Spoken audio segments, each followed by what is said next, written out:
The phone suddenly rang. I woke up in a hurry. The clock read 9 p.m. Damn it. I slept past the time I was supposed to report in. I picked up the receiver. Akasaka-sama, you have a call from an outside line. Shall I connect you? It's from a coworker named Kano-sama. I knew it. I didn't call in, so they had phoned me. Sorry, please put them through. Understood. I'll connect you, so please hang up the receiver for the time being. After I'd put down the receiver for a few seconds, the phone began to ring again. Whoa, 80s phones. 70s phones, even.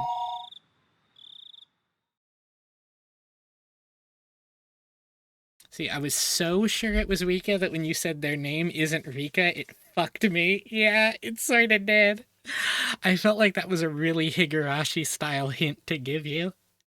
That was some real, this person in front of me is not Sonozaki Mion type shit. You know? Yes, hello? This is Akasaka. Akasaka-kun? This is Kano. Good work out there. You didn't call in for your regular report, so we called instead. What's your situation? Leaving the lecture for later, my senior coworker got straight to the point. Frederica exists. So true. Today I went to the village proper. Under the guise of a tourist, I managed to establish contact with the mayor and several other core members of the Defense Alliance. I wasn't able to ask them anything, but I left a good impression and was able to make a bridge for my investigation from tomorrow onwards. I see. It looks like things are going smoothly.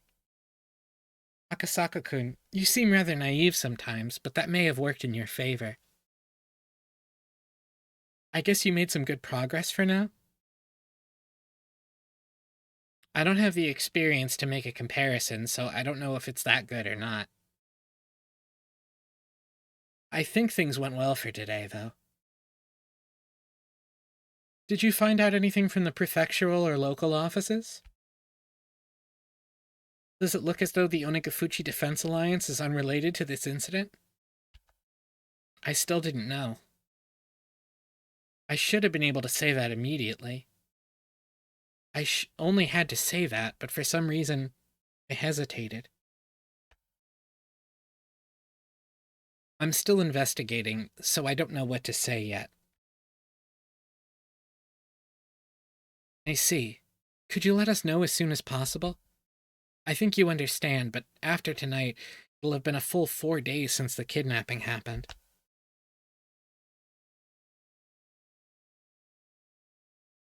They didn't set a time limit, but it's obvious that time is not on our side. I think you know that. Yeah, I know. I'll investigate a little quicker while still being careful about it. Okay, be sure to look after yourself. You're dealing with a violent organization here. It might be dangerous to let your guard down. If you feel that you're in any danger, contact me immediately. In that case, I can get the local public safety office prepared to help you. Thank you. Do my best. Anything else to report? I reported several bits of supplementary information, and at the very end, I decided to ask. How's the investigation going on your end? Everybody's doing their best here, but we're not making much progress. After all, the number of organizations we're investigating is vast. So if you find out the one you're investigating is in the clear, we'll have you return to Tokyo to assist some of the other officers. The chief is saying to dig up what you can on Onigafuchi, but I don't think a residential anti-dam protest group has any relation to the incident at hand. Sending somebody out just to investigate a single group makes me cringe, really. It's cringe. Not gonna tell them about Rika saying go back to Tokyo? Why would he? It's just a little girl. At this point, he was just complaining. He was telling me to stop taking time enjoying my trip, to finish up and get back quick. I'll try and resolve this as soon as I can. Thanks, I'm counting on you. Well then, if there's nothing else, I'm hanging up. Okay, that's all I have. As we were ending our call, he scolded me thoroughly for being late with my regular report.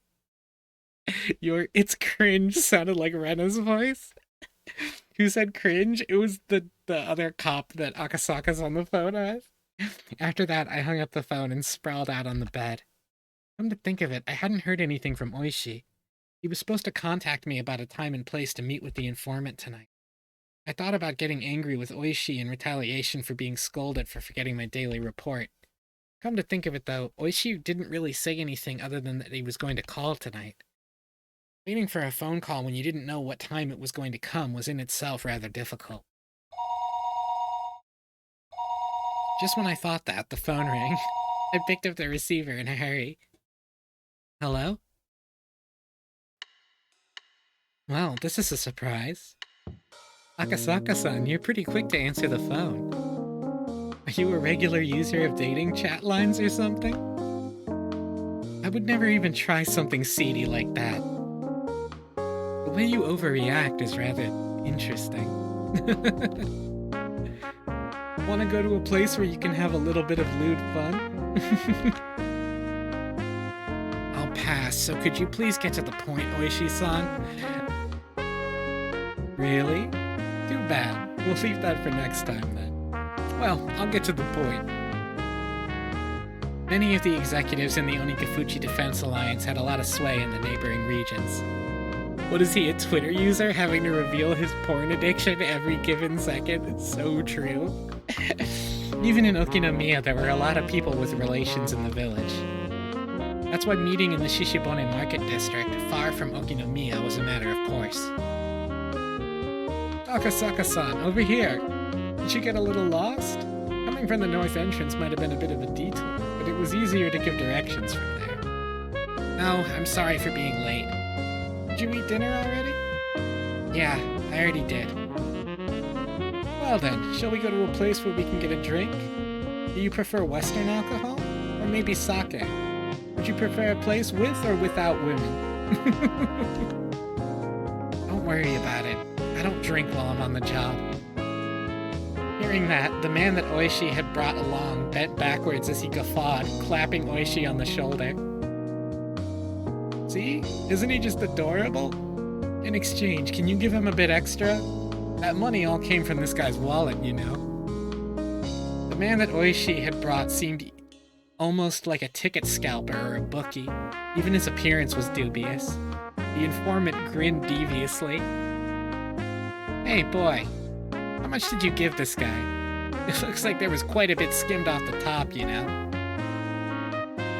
Oishi's handling fee was included, as I took that into account. The informant was not for Eureka. I forgot, and I thought it was. It seemed that the informant had made a more exaggerated reaction on my part. I forgot how he met Rika, and I thought Rika was the informant. That makes no fucking sense. Why would that be the case? When I responded matter-of-factly, he realized I was an entirely different type of person than he was. But rather than putting a distance between us, it seemed that I had piqued his interest. I said it, didn't I? He's the serious type. Do you see, Akasaka-san? People in a line of work like ours can really use their wealth of experience to their advantage. I'm wondering exactly how the experience of drinking in a bar with women would work to my advantage. The informant, unable to contain himself, clutched at his stomach as he guffawed, heedless of the people watching. Oh lordy, Akasaka-san, you really can't judge people. That's what an education does for you. Oishi-san? You've been drinking somewhere, haven't you? Are you drunk? What's wrong with drinking when I'm off duty? Even if you're working, I'm not. Oishi, who was the sort that had fooled around to begin with, was in such a good mood I couldn't figure out a way to deal with him. Completely different than me, who had come worried about getting every bit of information I could. Oishi-san, after taking so much money, you were supposed to get me information at least worth as much. I thought this, but then realized I was getting my information from the informant, so it didn't matter how drunk Oishi was. I just peeped the Frederica for Chapter 3 and bruv the well? Would you like to copy and paste the Frederica poem into the chat? Those might be very elucidating at this point. I mean, you don't have to, but if you want to. Oishi and the informant. It was no doubt a fake name, but he introduced himself as Sato. Led the way deeper and deeper into the back streets of the market district. Even though the market was bustling, a couple of turns off the main street and you were in a desolate alleyway. Oishi started climbing a set of stairs on the side of a seedy building. There wasn't any sort of signage, so I couldn't tell if the place was open or if it was even a store at all. Satoshi!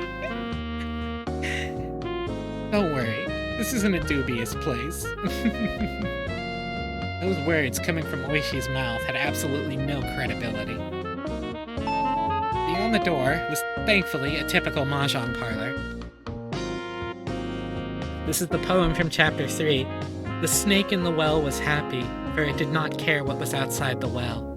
The snake in the well was happy, for it had naught to do with what happened outside the well. And you were happy too, for you did not know what happened outside the well. How about that? Beyond the door was thankfully a typical mahjong parlor. I was relieved that it wasn't the sort of suspicious place I had to be on my guard about. Welcome, welcome. Oh, Oishi-san, it's been a while. Want to join in? There'll be a free spot soon. No, I'm not here with I'm here with a group today, so it's fine. What happened being the Watanagashi of each of the people, I assume, or perhaps Mion falling down and breaking her neck. Hey, where did they find all those corpses at the end? Hey, where'd they find all those corpses at the end? Well, but... That's the poem for Sadaka's book? It is. But it comes after the end of Watanagashi-hen. So it comes right after all those corpses that were found in a well. That's interesting. If it happened at the beginning of the book, and then described Sadaka's book, that'd be a little weird, wouldn't it? But if it was describing the previous book... Mahjong is a game played with 4 people. It seems that a middle-aged man who was going to be our 4th had already arrived and was waiting for us. Mahjong freaks, rise up. And why would Book 1 have a poem? Maybe there's some things that happened before Book 1. The Book 1 poem was all about, I will forgive you, so what will it take for you to forgive me?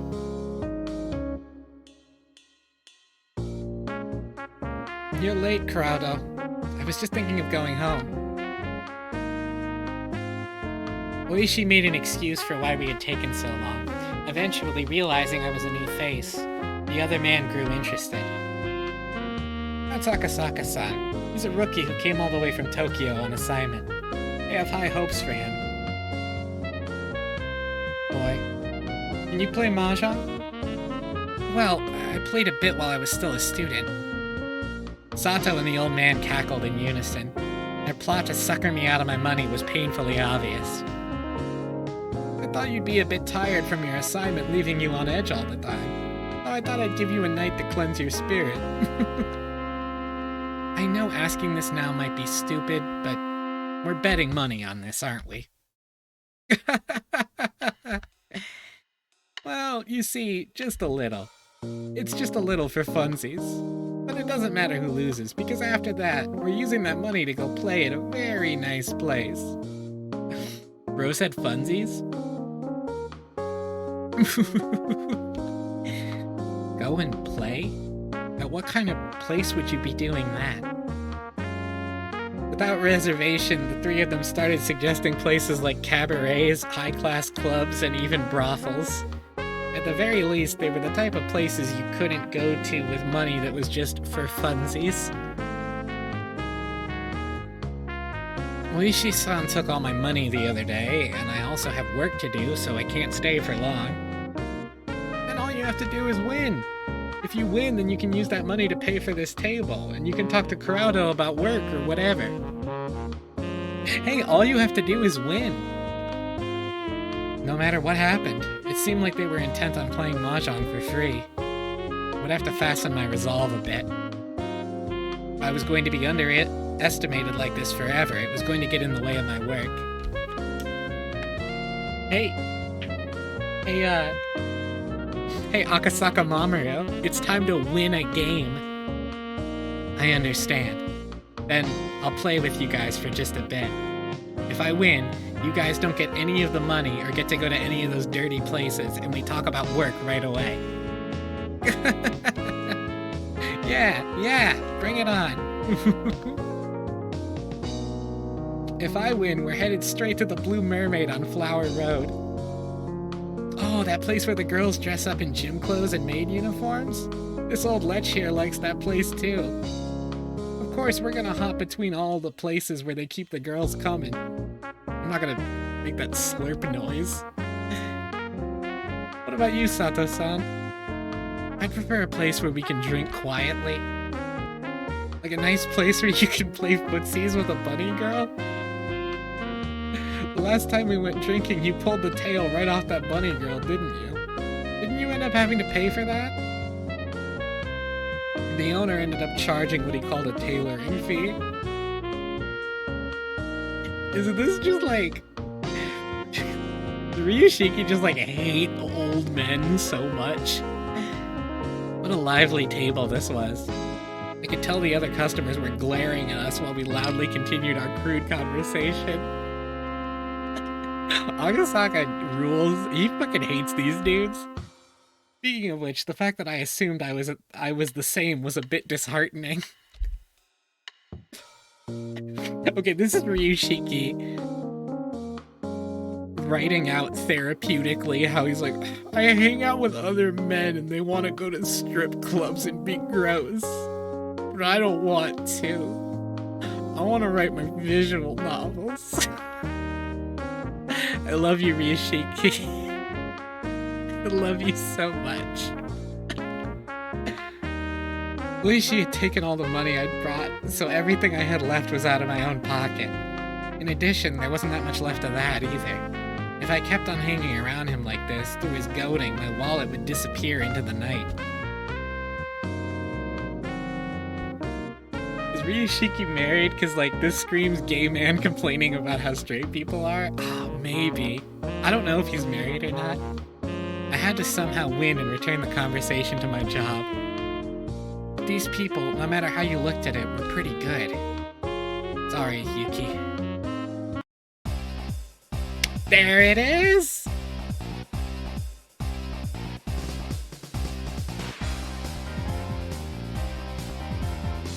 Theme of Games Club. Well then, I'll just call Richie here. Well, the old man and Sato-san probably won't fall for this silly Richie. I wonder if Akasaka-kun will spit out what I need. At any rate, Kurata's hand is probably holding something like that, huh? In that case, this one ought to go through. There! Oh-ho! The old man's pretty good. He's quietly trying to use one of my safe tiles to complete his hand, isn't he? Oh, we switched to Oishi's point of view. It seems that Akasaka-san has at least learned the ropes when it comes to guarding against someone's Richi. But that will be his downfall. What's wrong, boy? Would you hurry up and discard? If you're not sure, anything that Kurata's already thrown away should be safe, no? Ooh, Akasaka-kun's really fretting over this one. It was glaringly obvious that he had a safe tile to discard, but he didn't want to throw it away because it would move him farther from completing his hand.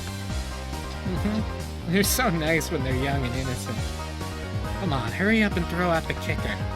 If he gave me the winning tile, we'd be headed to an estate. I'm not gonna read that.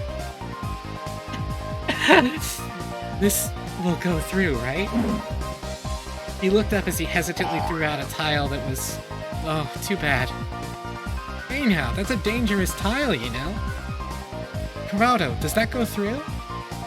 Yeah, it will. It seemed this time you were lucky. But as long as the round kept going, I could still win off the draw.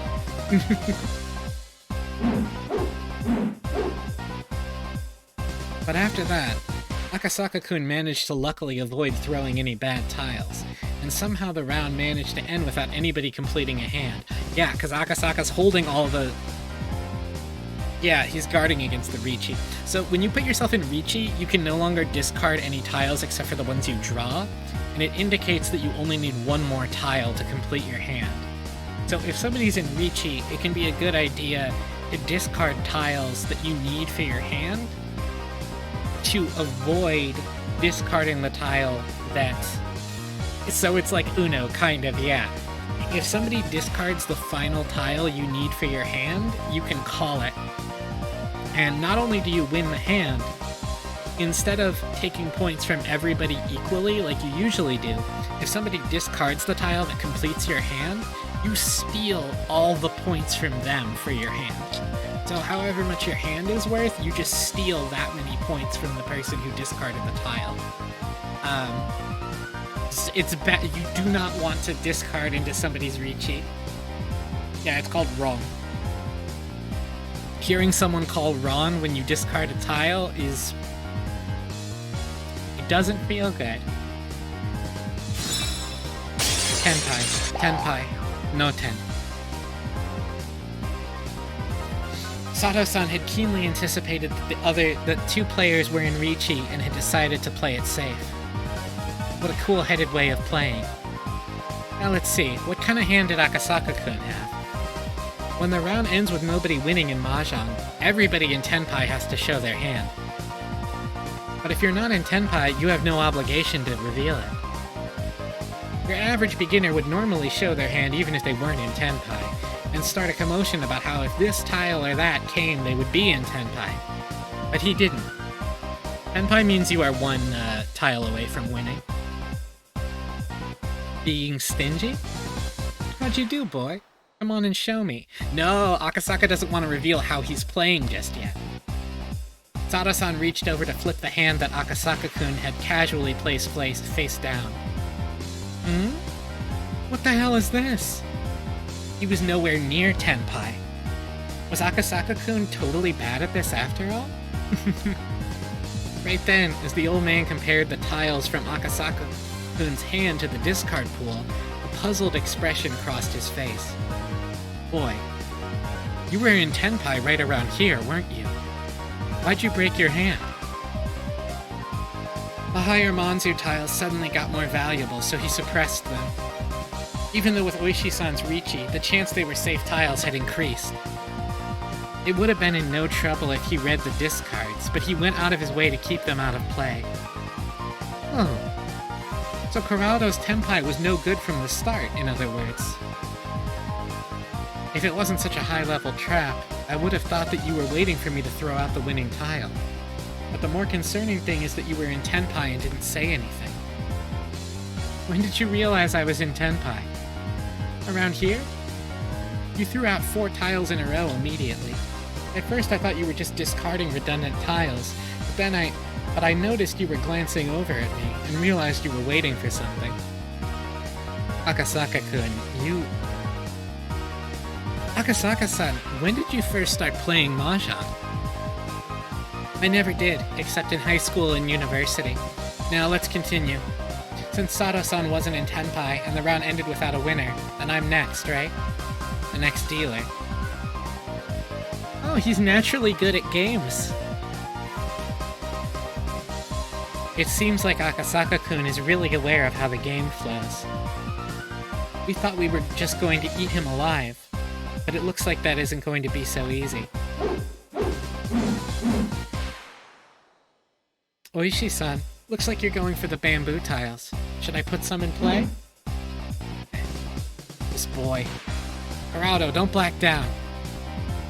As long as I get 3 more good tiles. Sato-san, think you can do it? Damn it. I'll just force you to go for a cheap Tanyao. Cheap. A straight? Well, sorry, I'm gonna pawn that tile. Oh now. Going to call 3 of a kind after he declared a straight? Trying to override and interfere? Boy, you're getting pretty used to this. Oh no. I couldn't even compare to you guys who have been playing since before I was born. That's game. Wrong.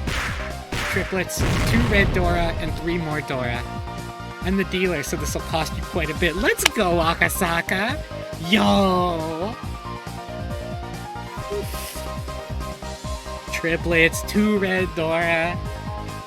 And he's the East Wind? Oh. Akasaka-san, nice job. Now we'll have to get serious, won't we? Also, it is incredibly difficult when 3 people at the mahjong table are collaborating against you openly. It is so hard. It is like almost impossible. But Akasaka's the fucking strongest. He's so cool. I think this scene might be part of why I like Akasaka so much. He's the fucking coolest and biggest and strongest. Wow, can you get serious about handing over your points? I'm tired, so let's end this quickly. Wait, Akasaka said that? Yo! Akasaka-kun? This is somehow unreal. Before I could realize it, there was an ominous cold air emanating from beneath Akasaka-kun's feet. Oh, blasé. The 2, 5, and 8 Manjus are laughing at you. Damn it! Boy, you... Crowdo, finish it. You have to end the boy's turn as dealer. I hate to admit it, but that seems like the best option. There it is. Ron. Simple straights, 1 Dora. Sorry, head bump. Ron. Straight. 2 people can Ron a tile at the same time. A head bump? You damn brat. Brat? So you'd play that sloppily against a brat? Guess that means you're worse than a brat yourself. It's so interesting. The way you guys call people things like brat and boy. Oh, you put him at the mahjong table. A demon has awoken in Akasaka Mamoru. Akasaka-kun? That is you, isn't it? It feels like you're a totally different person.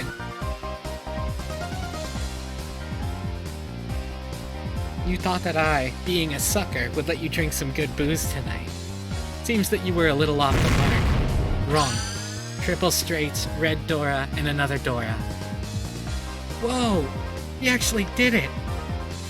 That's why I'm saying you guys are slacking. No matter how you look at it, you have to be able to read such an obvious 3-way weight. Akasaka-kun chuckled as he rested his chin in his hands. That pose was so fitting it was almost scary. Is he... Wait, is he... Did he just hit the Gendo?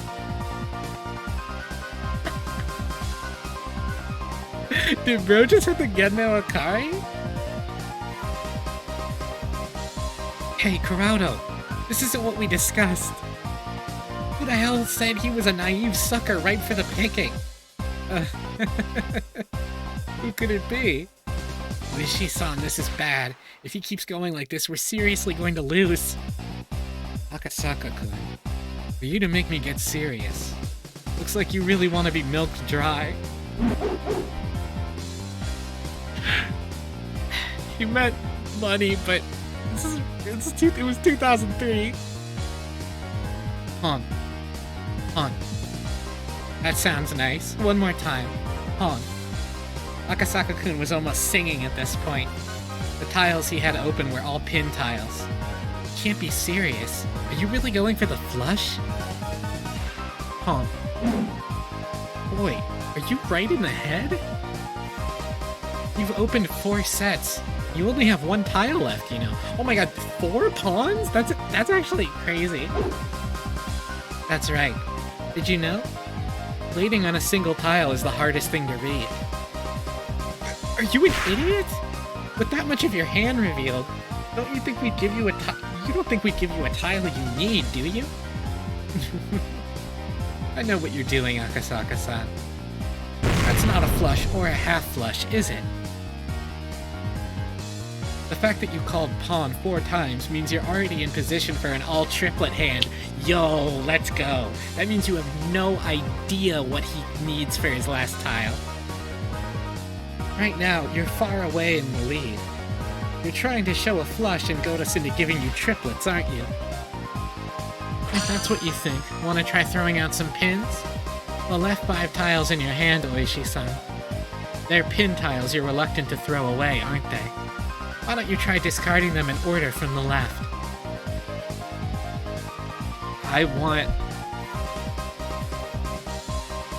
I need Mamoru's cock now. Jesus. He's so based. Oh. You must be joking. Is he a mahjong god? If not, he has to be the main character of a manga or something. At that moment, the old man sent me a sign under the table. The message was simple and clear. Geraldo, do it. Crush him. I don't like to cheat against kids like this. Idiot.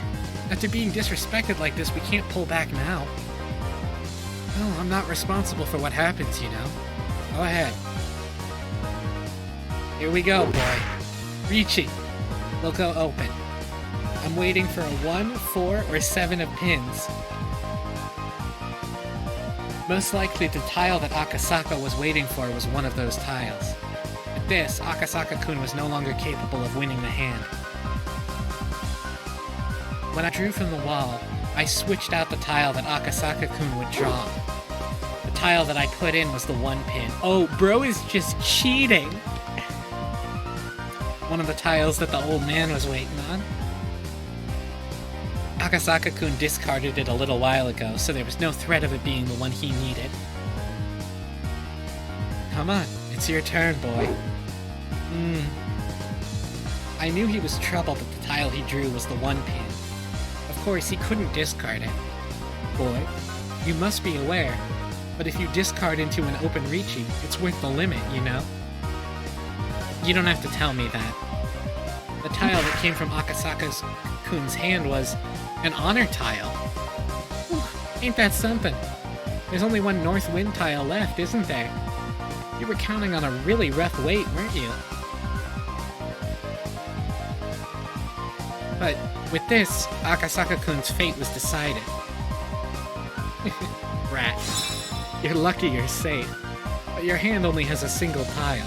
You think you'll be able to run away the rest of the round? So, it's going to be like that.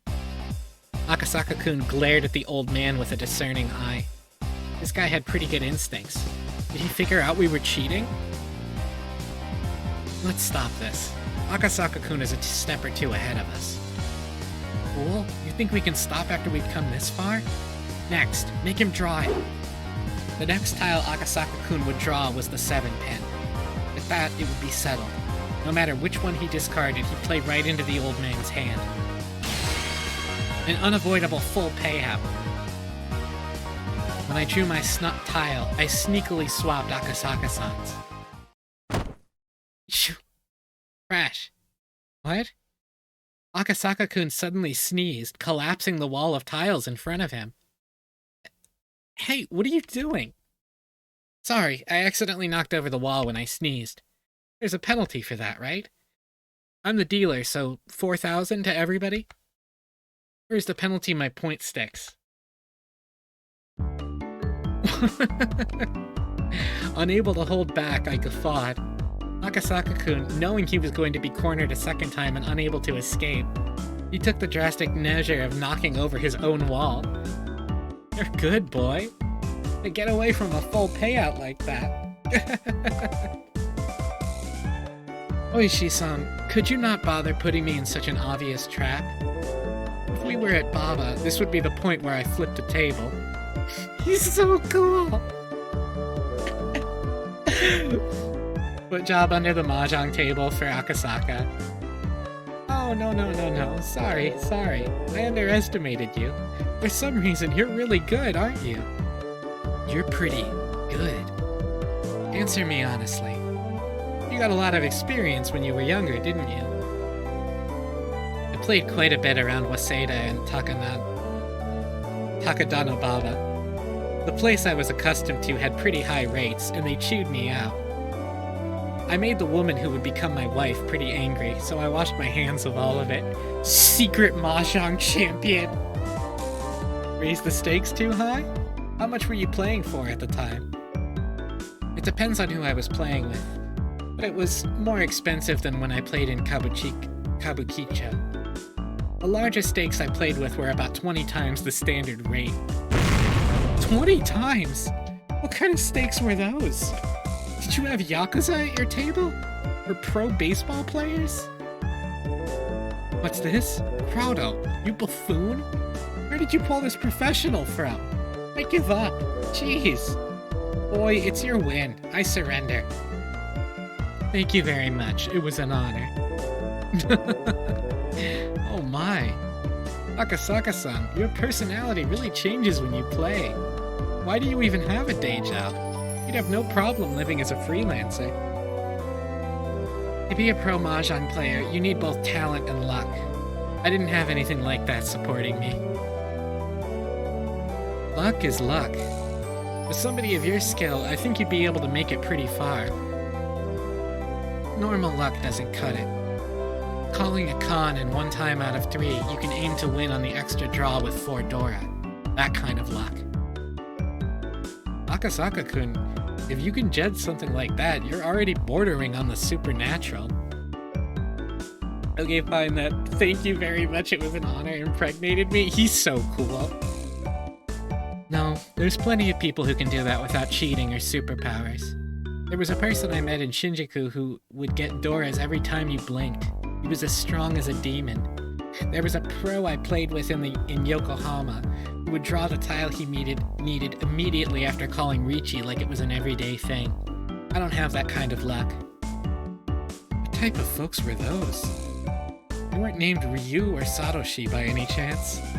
I think that's a different Satoshi. I feel like that's a...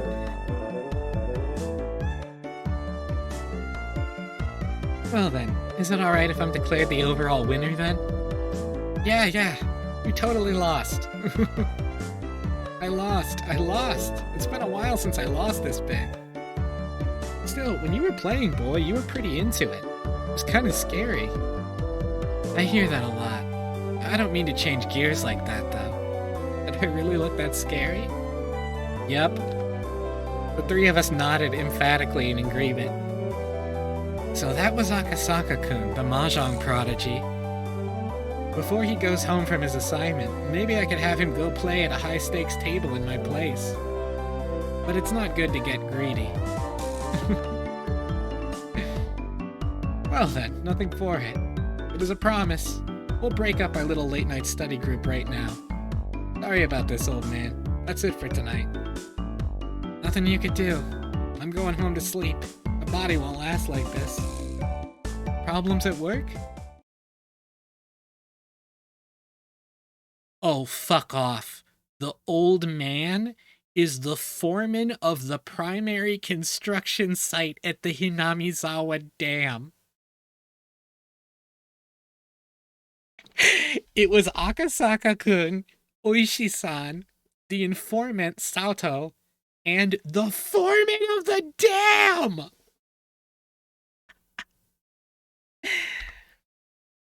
He's butting heads with the residents every day. It's a rough business. Around next year, I might be in charge of the second site as well. I heard that Kuroda-san was pissing blood. He won't hold out much longer. You'll be alright, old man. Your skull is thicker than it looks. That's why Oshi... Hey, Barrow. That's a good observation. I'm not exactly a saint, you know. There's times that just makes my blood boil. I especially can't stand dealing with that bratty daughter of the Sonozakis. I think one of these days I'm gonna rearrange her face. Now. At least the pay is good, right? I heard the wages were pretty exorbitant. Of course they are. If the pay was cheap, nobody would hang around that god-awful job. Hey, Crowdo, when exactly are the police going to tell all the villagers to shove off? There'll be a notice of eviction from the government, right? Maybe? I wonder what will happen. The old man, who identified himself as the foreman of the Hinamizawa Dam, spewed a few complaints until he felt better about it, then left quietly. Well then, let's go. I'll leave the rest to Sato-san. Oishi-san, are you going home? If I'm here, I'll just be in the way, won't I? Besides, the one who bought Sato-san's services was you. I didn't pay for my share. Oishi-san was kind of sketchy, but he was strangely conscientious about some things. I felt quite a bit of a gap between myself and Oishi's generation from that part of him I didn't comprehend. Then, boy. No, I can't call Mr. Mahjong here boy no more. Is Akasaka-kun alright with you? Yes. Then, Akasaka-kun, shall we go? Well then, Akasaka-san. Later. If you're having any trouble, you can count on me anytime. I don't have any more money to pay you, you know that? You can just give back a little of what I lost tonight. Oishi, seemingly still not having his fill of playing around, but without overstaying his welcome, disappeared into the night. God, what a fucking good reveal. That the one guy who we don't know who he is, just like, oh yeah, he's the foreman at the dam. Completely forgot about that part of the Mahjong scene. The informant, named Sato-san, had me get into his car before he set off. He favored narrow roads and made numerous short left turns. Checking if we're being followed? Yeah, you know a lot about this. Checking to see if you were being tailed by making left turns was a rather classic technique. If it was just a single pursuer, you could confirm it that way. But if you were being tailed as a team, this archaic method wouldn't let you shake them. Of course, doing it anyway was better than not. I didn't hear anything from the boss as to who you are, Akasaka-kun. Related to the police? If you're familiar with checking for being tailed, the only other possibility I can think of is something like a private detective. If it's not something I have to say, I'd like to refuse to answer that question. My. Ever since we played Mahjong, you seem a lot more mature. I wonder where that hesitant person went from when we first met. I smiled wryly. Looking back now, I had to be a little grateful for being made to play Mahjong. Thanks to that, I was able to relieve some tension. God, you're so hot. Is it a figure of speech? I don't actually know.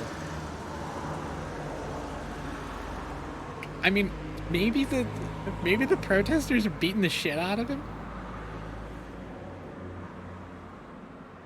Eventually, Sato-san, confirming there were no other cars following us, slipped outside the city.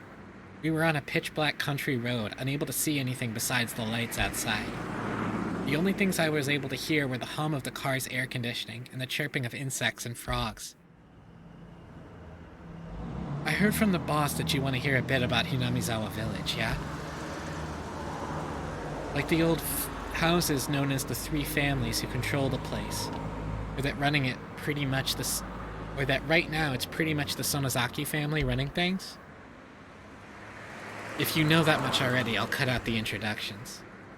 Then, if you would, can you confirm or deny that the Onikafuchi Defense Alliance is involved with the kidnapping of Minister Inugai's grandson? Sato-san checked the rearview mirror one more time to confirm there wasn't anybody behind us before speaking. Last night, the Sonozaki main house held a family council. Did you hear about it from the boss? No. If it was a normal meeting, then it would just be the relatives coming together over a nice cup of tea or something. But a family council held by the main house isn't quite so relaxed. A family council held by the Sonozaki main house. That would be a meeting between those who truly controlled Hinamizawa Village. They wouldn't be talking about private family matters. It would be about the village as a whole. About organizing activities against the dam project. Among other things, everything would be decided there. In reality, they were deciding the fate of the village. I mean, who hasn't wanted to make a twink piss blood? At the end of the meeting, At the head of the meeting was Sonozaki Oryo, more or less called Empress Sonozaki. As the ultimate decision-maker of the clan, she was to be feared and respected. Infirm with old age, she was often unable to stand on her own, but her words carried enough weight to sway the fate of the village. It seemed that lately she'd grown weak, and on days when she wasn't feeling well, remained bedridden. Family councils that occurred while she wasn't feeling well took place with her on the floor.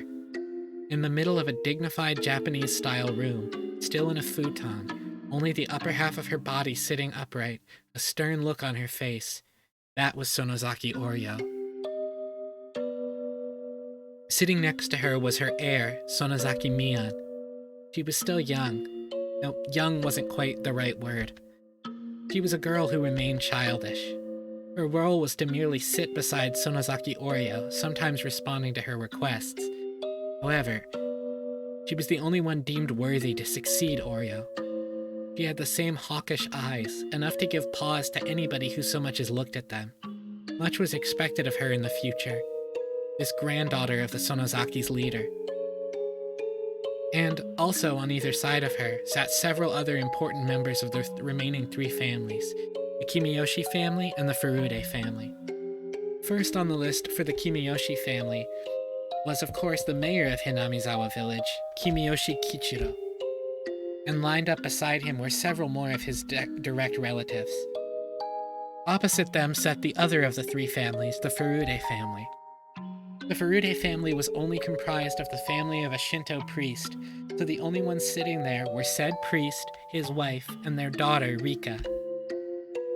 Rika was doted on by many of the older folks in the village, and it seemed that Oryo was no exception. While the stress of just attending a family council was said to be enough to shorten your lifespan by 3 days, it seemed like Rika was the only one exempt from that. No matter how charged the atmosphere was around her, she paid it no mind, instead humming along as she doodled in a sketchbook. In fact, the night before, lying on her stomach while humming and doodling, she nonchalantly tucked her legs into Oryo's futon like it was a kotatsu. All this was the three families. All around the room, lined row upon row, were relatives of the Sonozaki family. The only ones who were afforded cushions to sit on were direct relatives. The others were left to sit in the seiza position directly on the tatami mats. With Empress Sonozaki enshrined at the center, they were almost like a giant snake coiled around the room. It was decided that everybody would sit in order of their rank. The number of people from the Sonozaki family was overwhelming. The fact that the Sonozaki family held so many seats at a meeting where everything pertaining to the village was decided made determining where the balance of power was held in the three families as clear as day. The number of members in attendance from each of the families directly reflected how much influence they had in ruling Hinamizawa. What was talked about at that meeting? Sato-san, after remaining silent for a while, quietly began to speak.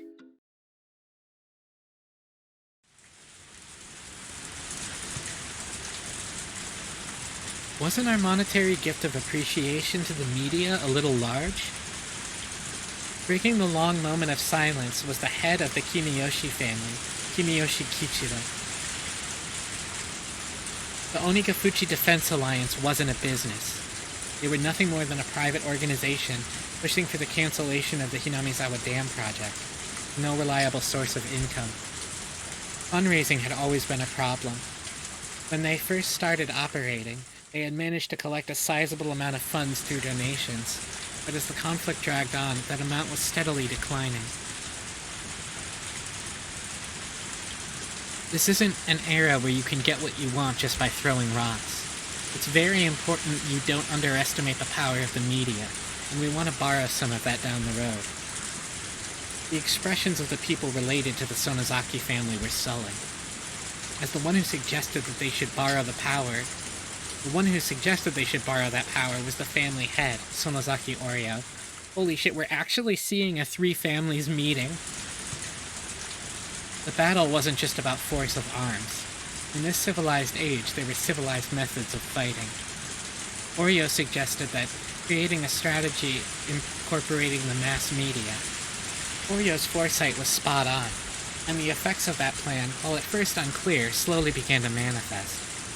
If the physical confrontation at the construction site was meant to delay progress on the dam by even 1 day, then the propaganda war using the media was aimed at attacking the dam project itself. At first, there were those who had doubts about that strategy, but there was nobody now who called those results into question. But in order to maintain those media ties, a colossal amount of money was required. As long as the amount of funds they had was abundant, things would turn out fine. It couldn't be argued that it was a massive expense, but the results spoke for themselves.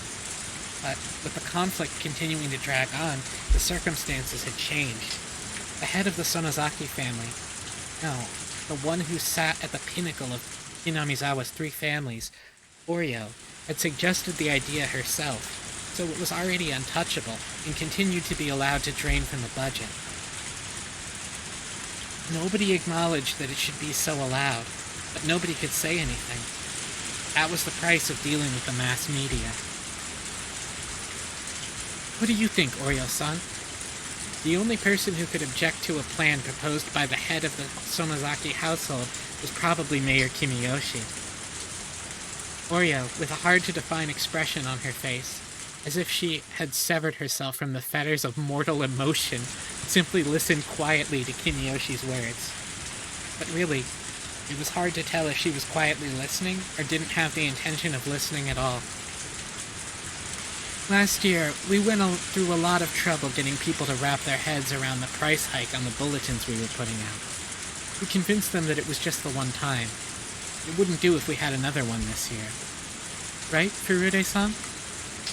The mayor looked to the priest and his wife from the Furude family for affirmation. The rain is really loud. I'll turn it down. The priest gave a vague expression, avoiding a prompt response. But his wife gave her answer without a second thought. That's right. The cost of the bulletins are a particularly harsh burden on the poorer families. Everyone is dealing with it for the sake of the village, but it's best we don't increase the prices anymore. The bulletin was, as its name implied, a bulletin published by the Onigafuchi Defense Alliance. It outlined the Alliance's activities, ideals, and resolve, but you couldn't deny the contents were rather piecemeal. That bulletin's main goal wasn't to inform people, but rather was something to sell to businesses and people living in the village or connected to it, and using those sales to collect funds. They made a newsletter, and they're like, and you should buy it, because it's our fundraiser. In other words, it had become something of a tax. Of course, it didn't have to be said that this was one of the main sources of income for the Onigafuchi Defense Alliance. Originally, purchase was supposed to be voluntary, but it in Hinamizawa had silently become the opposite. In the neighboring towns as well, it seemed that many businesses were buying copies just to avoid butting heads with the Alliance. The priest whispered to his wife not to say anything unnecessary, but was struck down decidedly with a cold glare. Cowering from that glare, the priest shut his mouth. The priest's wife always held the power in their relationship. That was because she was the one who carried the Furude bloodline. The priest merely married into the family. He was nothing more than somebody who adopted the name just to join the 3 families. He should have been able to find a spot fairly high up in the hierarchy of things, but the lack of authority in his voice meant that he had not gained any favor. Like, Rika's dad sucks. It's so funny. Casting a backwards glance at her rather disparate parents, Rika continued to doodle whimsically without paying them any mind. Signaled by a look from Oryo, Mion brought her ear closer to her grandmother. Something was said to her in a quiet voice. After responding with a couple questions, with a nod from Oryo, Mion looked around the room and conveyed her grandmother's words. There will be no freeze on the price increase for the bulletin. Kimiyoshi made a face like he had just bit into something unpleasant, but that expression quickly disappeared like it had never happened at all. But, Mion-chan, I think you already know this, but the cost of the bulletin is by no means easily affordable. It's a burden carried by everybody in Hinamizawa. If we make people carry too much of that burden, it's possible we'll collapse from the inside. And who on the inside would start that collapse? Who? I didn't mean it like that. I'm asking who would be the first to buckle. Zeb. Like 11-year-old Sonozaki Mion. Being cross-examined by a girl who still had fragments of childishness remaining within her, the words stuck into Kimiyoshi's throat as he sunk into silence. Mion repeated her question once more, looking around the crowded room. Everybody refrained making eye contact to avoid being pierced by her gaze. The words she had spoken were unarguably said in Proxy for Oreo. Proxy reference? That's why when Mion spoke them, they carried the same weight. But the look in her eyes was different. Like Oreo's, they had a hawkish gaze, strong enough that anybody looking upon them would freeze in their tracks and yield. But that gaze was, without question, one that belonged to Mion herself. As Mion would eventually inherit everything from Oreo, the day when she would stand up as a young and capable leader in her own right would come. Nobody wanted to believe otherwise for even a minute. That's why nobody even thought of Mion as just some sort of little kid. Kimiyoshi-san, nobody will lose their resolve over something like a price hike on the bulletin. Kimiyoshi, while grumbling a little bit, made a gesture as if to say he had no objection. It just dawned on me that if Rika is aware she's in a time loop, and she's behaving like this even in this chapter, that means the loop starts even before this. Interesting. The expenses related to the mass media will continue. If those expenses become too much, we'll have no choice but to continue the price hikes. Mion had rendered her judgment. Everybody bowed their heads, silently listening to her words. In the name of Sonozaki Mion, as acting head of the Sonozaki family, I hereby declare that this all shall be effective immediately. There shall be no objections, and any opposition shall be removed by force. The formal decree was read aloud, indicating her judgment. Yeah, there's nothing weird that'll happen to you if you raise a child this way. There would be no retrial. There was a certain authority behind those words that even a courthouse couldn't compare to. If she was a judge, she would have banged her gavel, signaling that the matter was settled. Mion pulled out a large bell from inside her clothes and rang it. Oh. Everybody present could only prostrate themselves before the harsh sound of the bell.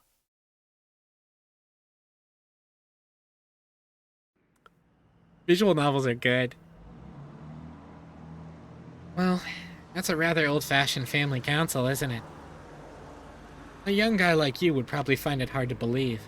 In an antiquated place like this, these types of things have firm roots. It was exactly as Oishi had said. The old system of the three families had vanished, and now the Sonozaki family was running things by themselves. Because my original thought... Okay, Iris said, I think a question to ask is, was Chapter 1 the first loop? And Prinny says, my original thought was that this loop started at the same time as the initial Oyashiro-sama curses. These are some thoughts. On top of that, their rule was borderline despotic. Was that the end of the meeting? No, there's more. I'll continue. Okay, here we go. Eventually, after the ringing of the bell ceased, there was a deafening silence. Within all of that, a lone man shuffled close to Mion and whispered something in her ear. Mion asked several questions quietly in response. When she was satisfied, she motioned for the man to leave. The man who talked to Mion was a member of a gang that her father was a leader of. That organization had the entire area of Shishibone City under its control, so it was quite well known even here. Of course, this was talking about the criminal underworld, so it's not like just anybody would know. But just showing a patch with the gang's symbol on it was enough to resolve any dispute in the neighborhood. Mion's biological father, to Oreo, was her daughter's husband. The power of that man's gang was a driving force that controlled the dark underbelly of the Onikafuchi Defense Alliance. And so that man, from his position as the next in line to control the three families, continued to coerce everybody around him with his unconventional presence. Mion exchanged a look with her father. Was it okay for her to tell what she had just heard directly to Oreo? It looked like she was asking him that question. Her father gently but firmly nodded his response. Mion also nodded, then sidled up to Oreo and informed her of something. Eventually, Mion finished conveying her message and separated herself from Oreo, and fixed her posture, waiting for Oreo to signal her response. It wasn't often that Oreo showed any emotion. That's why, when she started to laugh quietly, a vague sense of unease crept over everybody in the room. That's quite the conundrum, isn't it? Oreo was laughing so happily that Kimiyoshi had to hesitantly ask. What is it, Oreo-san? If this land is like a mother to us, and this business with the dam is like somebody threatening our mother's life, isn't it? Kimiyoshi, unable to comprehend the meaning of her words, looked confused. Oreo, with a wide grin on her face, turned towards everybody and addressed them in a clarion voice. The minister behind the dam project is apparently rattled over the kidnapping of his grandson. That makes us even.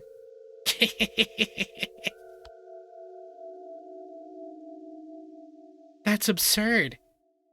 Information on the kidnapping of Minister Inugai's grandson shouldn't have leaked from anywhere. How did they know? Even we didn't know that much about the kidnapping incident. Exactly how did an antiquated household so far away from Tokyo come to know of it? It was a tranquil place, but I couldn't help but have an uneasy feeling about Hinamizawa Village. At some point, I had mentally filed this place away as unrelated to the incident at hand. That mental paperwork had just blown away in the wind. How did the Onikafuchi Defense Alliance know about that? Sato-san, unable to come up with an answer, fell into silence. I'm sorry. Please continue. Sure. Shouldn't have leaked. It leaked on his first day here. The Minister of Construction's grandson was kidnapped? Oreo-san, is that true? That major of an incident was nowhere to be seen in the newspapers or on TV. Oh, so people in this room are surprised about that. They're not all like, oh yeah, it's funny because we did that. But in Hinamizawa, there was nothing strange about Oreo knowing something that the rest of the world didn't. Our pain is the pain of losing a mother. I don't think it completely makes up for it, but the pain of losing a grandchild. You'll have to bear with that for a bit. Don't you think? That last question wasn't addressed to anybody in particular.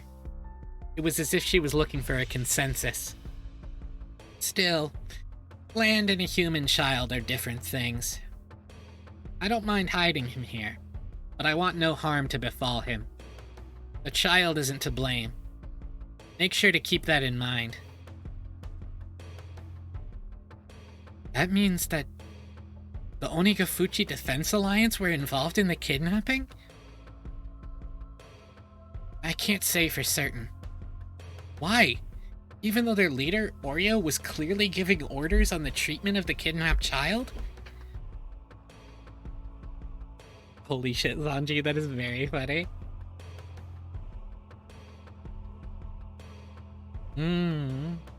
Iris got some good stuff in chat.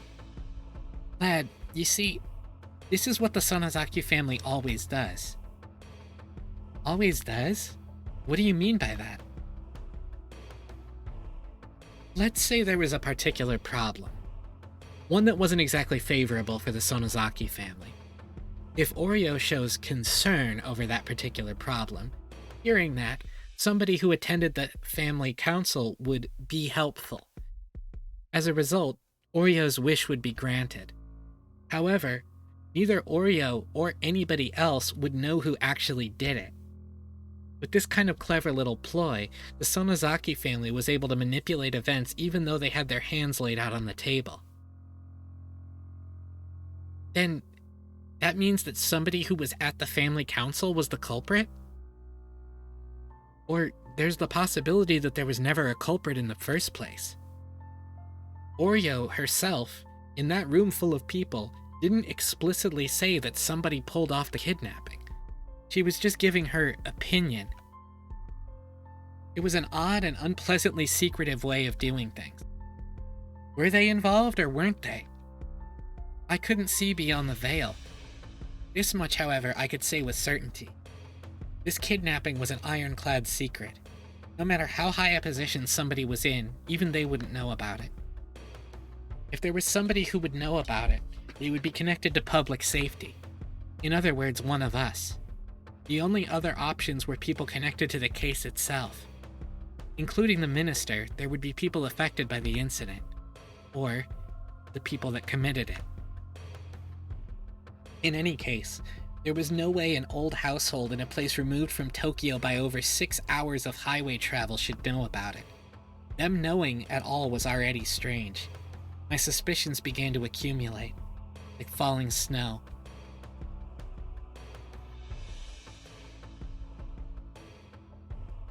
Yuki means snow? Wife's name? I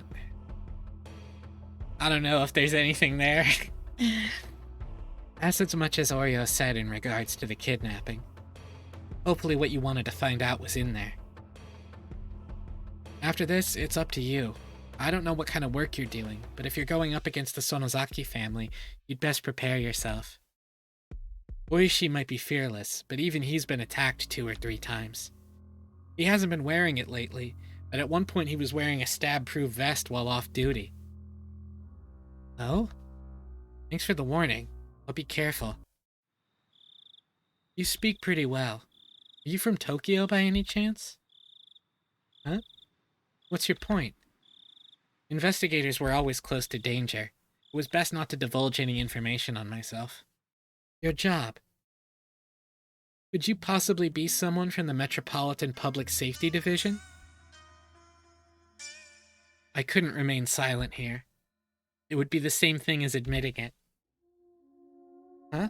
No way. This wasn't accounted for in the money I got from the boss. But as somebody who played at the same table today, I'll give you this one as a freebie. After Oreo talked about the kidnapping, there was one other topic that came up. Another topic that Oreo brought up? And right before he told me this, Sato-san asked if I was from the Metropolitan Public Safety Division? In other words, what those 2 things meant caused a chill to run up my spine. So you see, that in order to investigate the kidnapping of the minister's grandson, there's word that there will be an investigator from public safety dispatched all the way from Tokyo. An investigator from public safety? They can't be reckless and make a big deal over the kidnapping, so it seems the Metropolitan Public Safety Division is investigating this one on their own. Ain't that grand? What is it? Rika, who had been drawing the entire time and was completely uninterested in the conversation up until now, looked at Oreo with an interested face as soon as the topic of public safety came up. Did the Metropolitan Police come? Oh, so Rika-chama knows about the Metropolitan Police Department? That's very admirable. Who came? Is there anybody that knows what kind of guy from public safety came here? Mion's father raised his hand slightly. I hear that it's a nice young piece of fresh meat. That's a Yakuza member. Oh, this meeting was like tonight, yesterday, or something?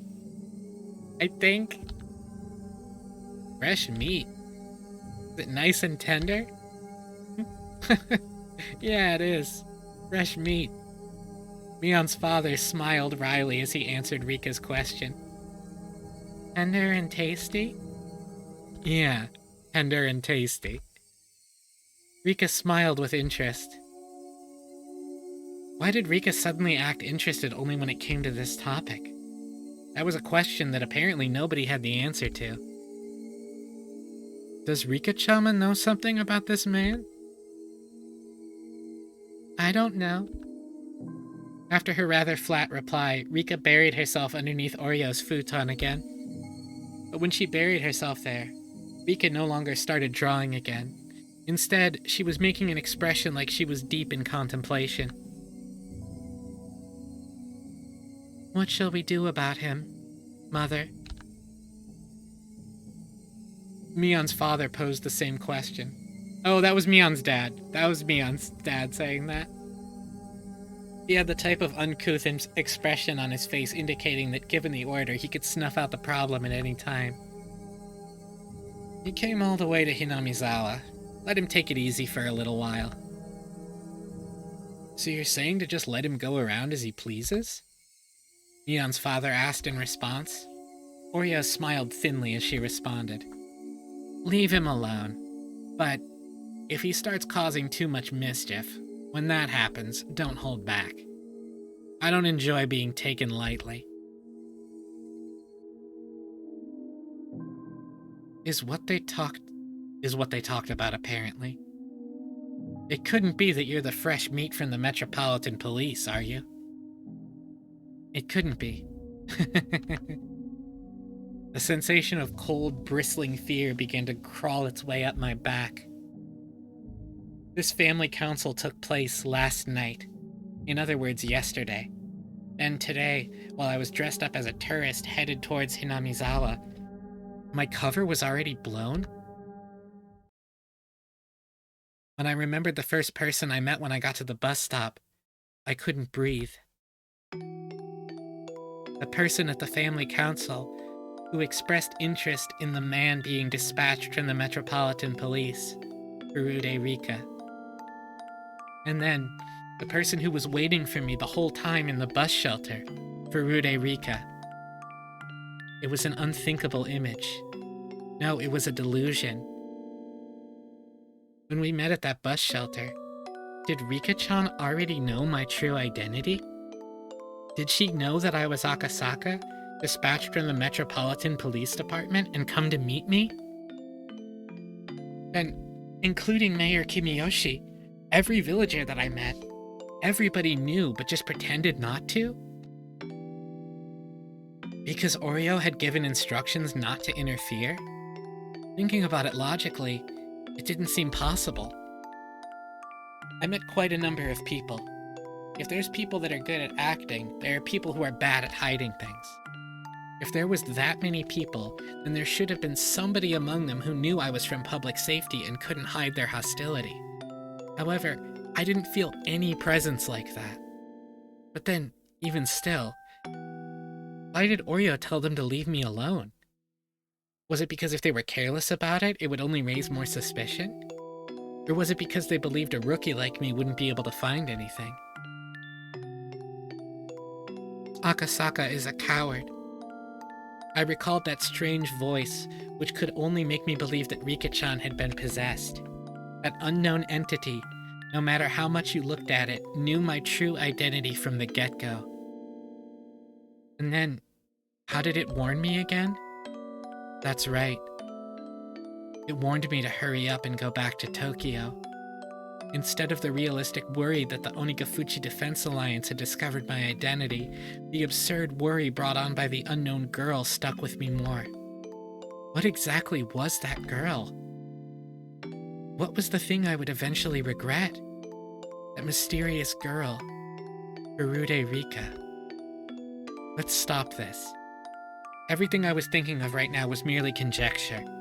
Tomorrow, first thing in the morning, I'll report everything I heard right now to HQ and await further orders. There was no mistaking that the possibility the Onigafuchi Defense Alliance were related to this case was there. And the fact that my cover was blown meant I was in a precarious position. But as everybody in HQ was already extremely busy, they might not be able to spare the support. Is that everything? If you want, I can drop you off wherever you like. Sorry. In that case, the station where we originally met, please. A rural road where even a streetlight was rare. I couldn't see anything. I wasn't aware of anything but the asphalt that was lit up by the headlights. Outside of that light, was it simply darkness? Or was there something lurking there, waiting to strike? I had to think I drew the short straw here. I wanted to go back to Tokyo. For some reason, the voice of the girl warning me to go back to Tokyo still lingered in my head.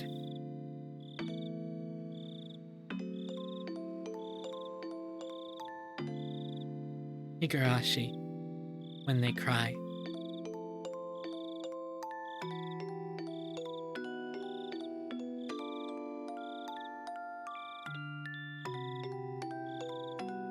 You've received new tips. These are some interestingly named tips, folks. I'm gonna read these tips and then probably call it, because it's getting a little late. But we're making good progress. The investigation runs aground.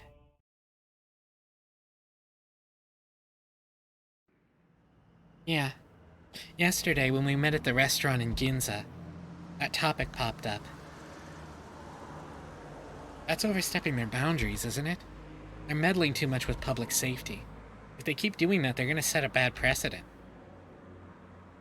It seems that Minister Inugai is openly uncomfortable about the way public safety is doing things. The Vice Minister is probably going to say something to that effect during Monday's debate session. But what can you do? We can only have the Director address the Vice Minister. That's why we pay him the big bucks. Well, if it comes to that, they're going to ask him for proof that the Minister's being threatened. Sometimes I don't know what side he's on. If he's not on ours, then what? Well, he's probably getting some pressure from the Minister. We'll probably just have to proceed with the investigation while he sweats it out in the Vice Minister's office and buys us some time. He might get so wrung out to dry that all that'll be left are dregs, though. So, how's the investigation going? All the juicy leads I was pinning my hopes on turned out to be duds. Honestly, I'm at a loss. There are reports that the Hinamizawa Dam project has been showing up a lot lately in the Minister's press releases, so what about that? Well, you say showing up, but it's really more of a very slight feeling that something's strange. He just happened to mention it during his speech at the redacted prefectural forum, so it just might have been something he was mentioning because it was relevant at the time. You guys are so dumb. You guys are dumb as hell. If I remember correctly, a local organization there was protesting quite violently, no? The Onigafuchi Defense Alliance. I think Akasaka-kun was investigating that. I think those guys could possibly be behind what's happening now. Even if we can't say there's anything overtly suspicious about them, it might not be prudent to remove them from the picture. Akasaka-kun reported in passing that he couldn't deny that possibility. Then isn't there merit in investigating them? We're going through everything with a fine-tooth comb, so if they're one of the suspicious groups that are left, we'll eventually have to. Well, they're not the only group we should investigate, right? If we're just talking about groups that are as suspicious as Onigafuchi, there's quite a few of them. We don't have the men, the time, or the money for it all. I'll try asking for more details from Akasaka-kun. I feel like we should pay some extra attention to this defense alliance. He's reporting that he's established a rapport with the villagers. It also seems that he's collaborating with the local police. Keep your contact with Akasaka-kun on the down low. Also, if there's anything in his info that merits investigation, it's possible that we can send reinforcements. Got it. Sorry. Chief Kataoka. There's a phone call from the director. Should I transfer it over here? No, it's okay. I'll head over there. Yes, hello? Yeah, okay. Some police are talking about stuff. What's in the box? with the gore background.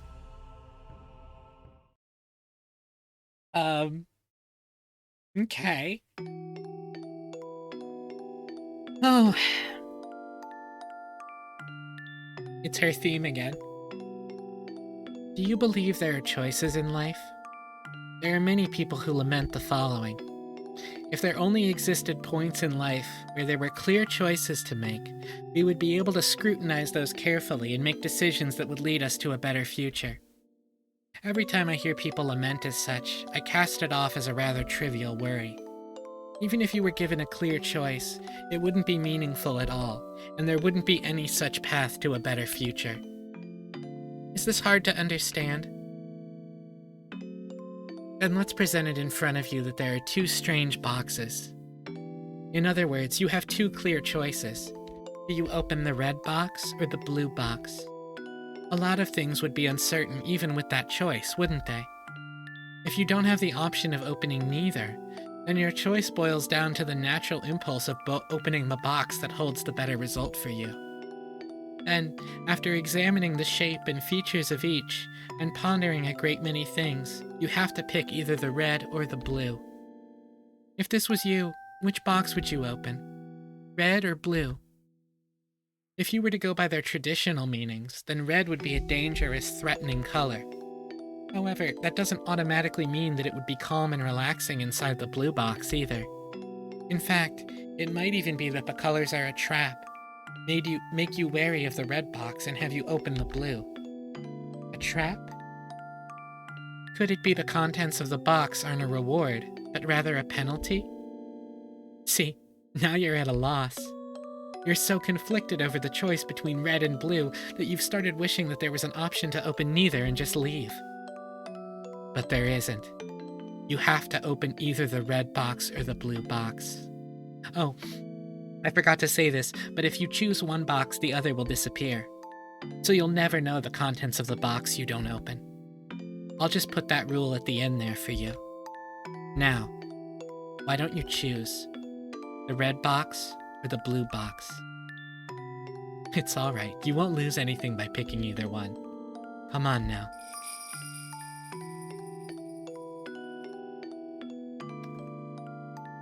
First choice in the entire game.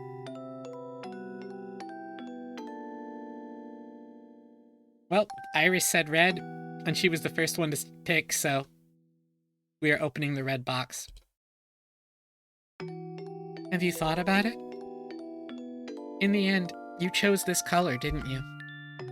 As soon as you chose, the other box disappeared. So you can give up on the contents of that one, okay? That's the rule. Now, open up the box you chose. Inside the box, there was a piece of caramel. I know you're a little disappointed. Well, that's only natural. No matter how you look at it, it looks like you drew the dud. The correct box might have had a bar of chocolate in it for all you know. No, in fact, something incredible like a pair of tickets to Hawaii might have been in there. But even if you wanted to verify that, the other box has already disappeared. There's no way you can check now. But if you think about it from an optimistic point of view, just maybe, the other box was empty, and this box was the winner. And being satisfied, or perhaps not, with such a cheap prize, you pop it into your mouth and start chewing happily. So, what do you think in the end?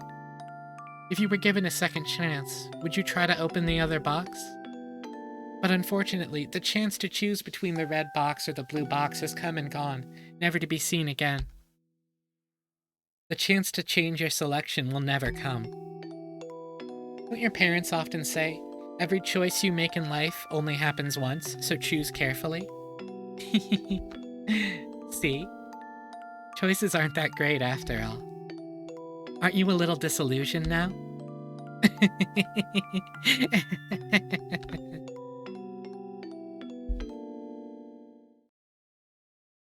Thankfully, this is a tip, so we don't have to reload a save.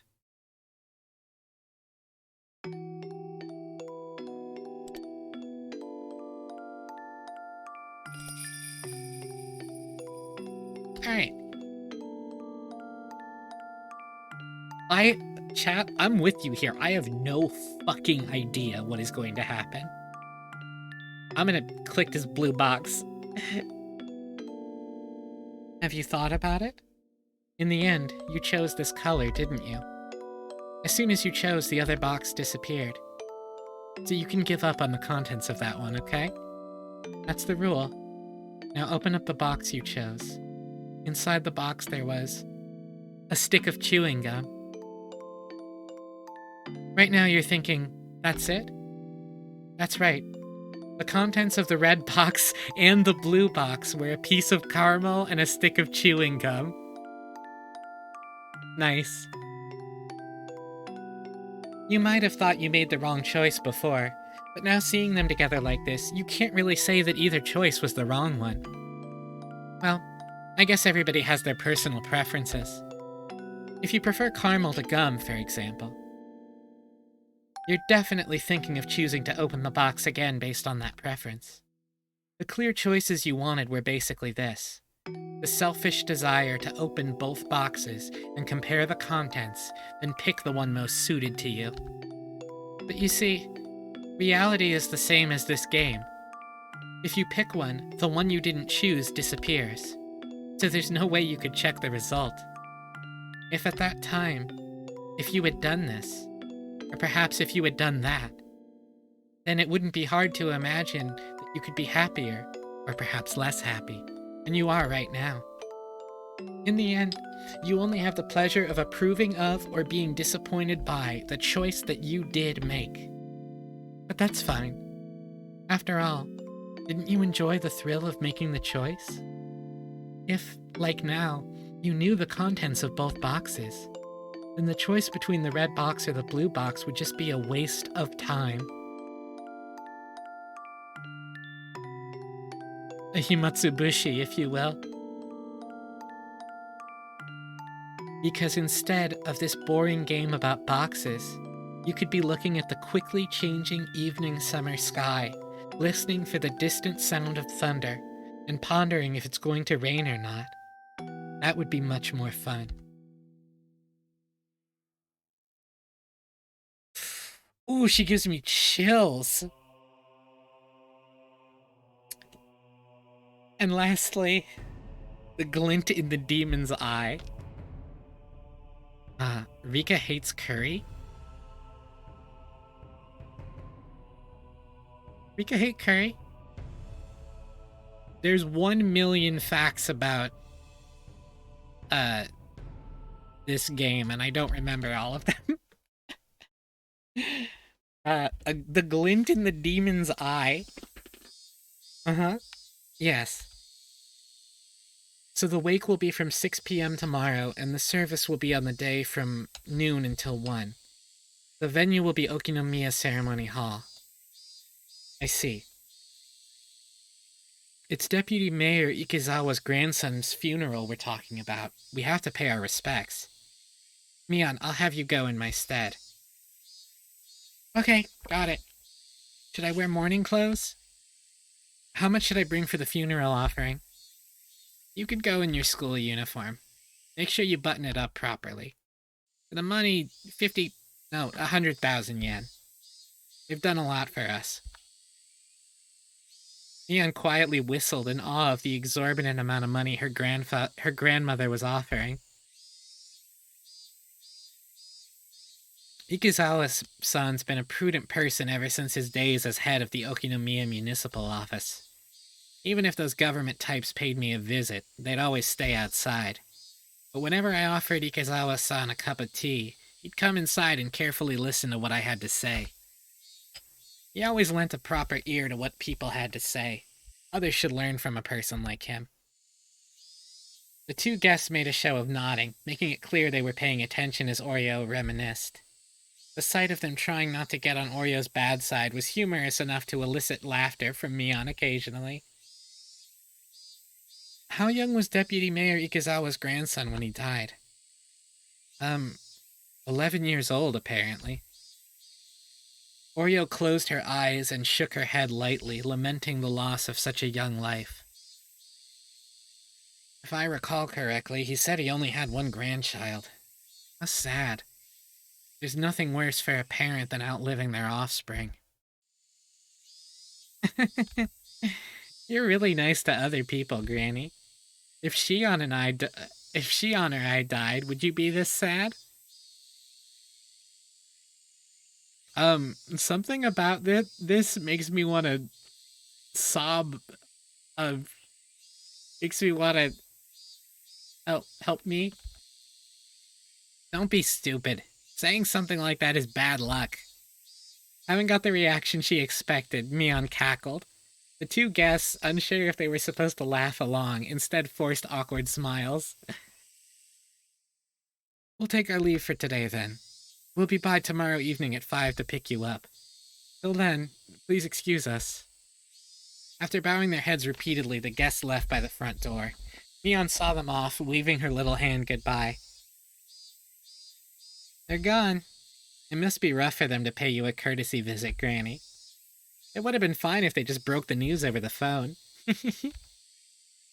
Well, it was true that Sonozaki Oreo was a central person for both her relatives and the residents of Hinamizawa village as a whole. As a voting bloc, they numbered in the several thousands. It wasn't hard to imagine the mayor would try to pander to her. Unlike Mion, however, Oreo was looking up longingly at the sky from the veranda. What's the matter? Are you going senile? I just thought that no matter whose grandchild it was, I'd feel sorry for them. Saying that, she let out a deep sigh. Mion was let down, as normally her grandmother would have scolded her for her attitude. Mion, you know, that minister's grandson. How long has it been since he was abducted? 4 days, maybe? Oreo let out another deep sigh. He may be the grandchild of our bitter enemy, but I still feel sorry for him. Really? That's enough of a warning. We should bring this to an end soon. The playful expression drained from Mion's face, leaving behind a stern one. And then, as if to ascertain Oreo's will, looked into her eyes. Oreo, expressing her intention with only those eyes, looked back into Mion's. I want some tea. Could you call for some? Some of that chocolate, too. Mion gave a small nod, then turned around. Shimiko-san, are you there? Grandma wants some tea. Could you prepare some? From far away, a voice responded in the affirmative. Mion, after confirming she'd been heard, picked up the phone and began dialing. Hello? This is Mion. Yeah. Is my father there?